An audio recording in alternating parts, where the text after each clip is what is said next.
And well, for more on this, we're now being joined live by Dr. Alon Burstein from Boston. He's a professor of political science at Tufts University. Welcome to World DNA, Dr. Burstein.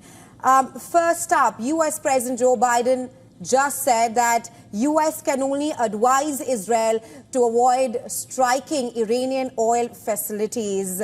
Biden clearly said that we can only advise Israel. My question to you is that how much influence does U.S. have on Israel's attack on Iran? Thank you for having me. Good morning. The United States has a lot of influence on the way Israel will carry out this attack. However, the timing has to be taken into consideration. We are now 1 month away from the U.S. elections in the United States, and that is a critical point. The influence that the American president has in the relationship between the American president and the Israeli prime minister in terms of what Israel can do is very, very instrumental. Obviously, the United States helps Israel both with all kinds of weapons and aid packages, but also diplomatically in the United Nations.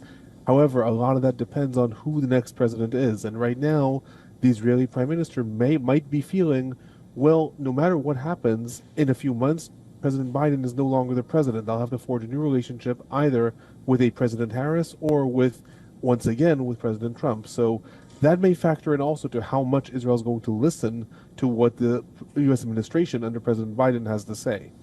Alon, if we've understood anything of Israeli responses till now, they've always been, they'll match the kind of aggression that comes towards them, or it's going to be worse than that. So at this point, what's the magnitude of the Israeli response that you foresee, given the fact that attacking directly is not the only option Israel has? We've seen the pager blast. We saw Ismail Haniyeh being killed in Tehran. Of course, those were allegedly done by Israel. Israel has not said anything on that front. So at this point, how do you reckon that Israel is going to respond?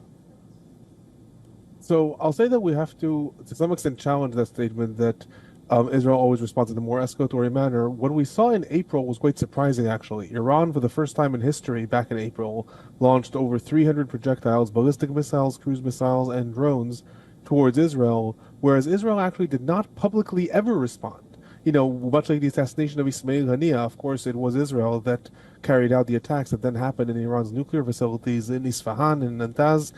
However, Israel officially did not actually launch any counter response to that. We're not likely to see the same thing here. Here we are likely to see an Israeli official response that will come probably from its military directly. However, Israel also has other factors that it needs to consider. It does need to consider the United States. It does need to consider the fact that it is getting more and more embroiled in Lebanon in the last several days. There have been over 9 IDF soldiers that were killed in Lebanon in just a few days of invasion. That's already a much larger pace than was happening in the Gaza Strip. I think Israel will probably going to see a direct retaliation. It may be either towards Iran's allies or towards Iran directly. Could be nuclear facilities, could be other things. However, Israel is probably still going to try to factor in what are the immediate tactical things that it wants to accomplish in Gaza and in Lebanon. Probably will see it in a reaction, but also an attempt to not spiral out. We'll see Israel be able to do something and then say, and now we're done. If Iran wants to retaliate, that's on them. That's probably the game we're seeing right now. Right, Mr. Burstein, even U.S. President Joe Biden has said that an all-out war can be avoided at this point of time. You do mention that Israel has to keep multiple factors in account, from the U.S. to how it is embroiled in Lebanon. But I want to seek your perspective on how do you see Israel tackling wars on multiple fronts? Because Israel has to battle Hamas in Gaza, Hezbollah in Lebanon, Houthis in Yemen, and now Iran's involvement, especially after the Israeli Prime Minister Benjamin Netanyahu vowing that it will be a year of victory and perhaps giving a guarantee of the eternity of Israel. So one of the things that we've seen in the Israel-Hamas war, this is Israel's longest war officially in history, and Israel's military doctrine is not prepared for it. Israel's military doctrine going back to the 1960s was Israel cannot afford long wars. Israel always seeks to have short wars because its military strength starts to dwindle. It's a small country, and as you said, multiple fronts. That also is a big burden on the economy. It's a big burden on how much Israel relies on international armaments, and we've started to see several different countries limiting its armament supplies towards Israel.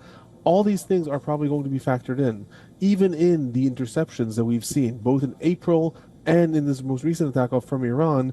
Israel did not intercept all of those missiles by itself. The United States participated, Jordan participated. Back in April, we saw participation of the United Arab Emirates, possibly even of Qatar and Bahrain, that was rumored at that time. Israel has to factor all these things in. Chances are it's going to try to do an immediate reaction. It's going to try to do something very public and say we managed to do that, and then say now we want to refocus back towards Hezbollah, towards the Gaza Strip. Theoretically, in Lebanon, Israel is constantly saying that it is not seeking an all-out invasion. It's not even set as a goal to destroy Hezbollah. What Israel has said is that it wants to push Hezbollah north of the Litani River, and Israel keeps on saying it wants the diplomatic resolution that both France and the United States have proposed. Israel, at least in rhetoric, what it is saying in Lebanon is it's going to continue escalating further, but there it is happy to end the situation now with a diplomatic resolution. Very different than in the Gaza Strip, where Israel is rejecting a diplomatic resolution until Hamas is destroyed, however Israel conceives of that destruction. All right, Alon, thank you so much for joining us. Your answers are always based on precedent, and I really appreciate that. Thank you so much for joining us on World DNA. Always a pleasure speaking with you. Thank you. Have a good day. Yeah.